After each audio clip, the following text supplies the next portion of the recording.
I am pleased that the oil and gas industry has done so well, and most especially during the Obama administration's tenure. However, I'm also a nurse by training, and I'm sensitive to the need to protect public health and environment even as we develop new fossil fuels resources.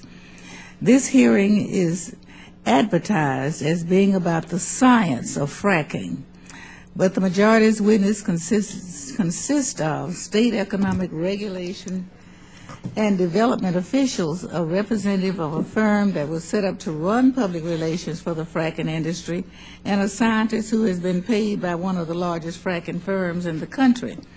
That does not sound like a promising panel to honestly examine the scientific questions. Looking at the majority's hearing materials and testimony, it is clear that this is a hearing designed to give a platform for the fracking industry to attack those who question the safety of practices within the industry. In particular, there is a focus on undermining local communities that are considering or perhaps have adopted limits or bans on fracking. More than 500 local communities, including some in my home state of Texas, have raised concerns about the practice of fracking and have considered or passed bans to restrict fracking activities. These are our constituents who are dealing with real issues, real environmental and public health implications. We should not belittle or diminish their concerns or simply dismiss them as unsophisticated. Instead, I'm going to suggest that the answer to calming the fears of local communities is not to be found in attacking their motives or information, but through more transparency by the industry and more effective regulation by states and the federal government. People have concerns about the fracking industry because they can see it is largely unchecked.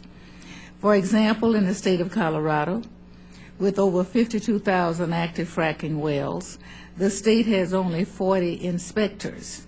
West Virginia has 56,000 active wells, and as of 2011, just 20 inspectors.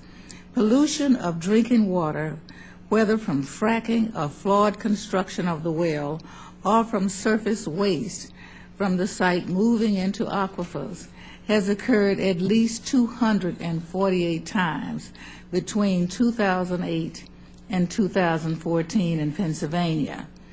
We actually do not know how many incidences in total there have been because the state did not start collecting statistics on incidences until 2014.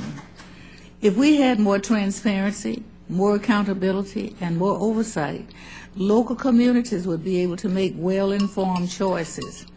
However, building an oversight hearing around public relations campaigns to dismiss those concerns of local communities not only does a disservice to members of this committee, it also does nothing to increase the trust of the fracking industry in those communities. In closing, I would argue that it is not some hypocritical smear campaign by the federal government, but rather repeated attacks against EPA and campaigns of doubt waged by opaque industry that have stoked mistrust among the American people. This hearing is likely to have the unintended consequence of further stoking mistrust among the American people. Justice Louis Brandeis once said, "Sunlight is said to be the best disinfectant."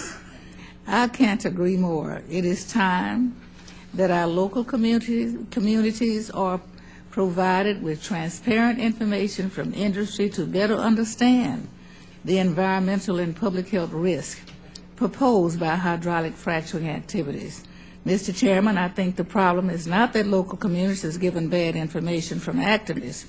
It is that local communities cannot get accurate information about the environmental and health impacts resulting from oil and natural gas development using high-volume fracking techniques.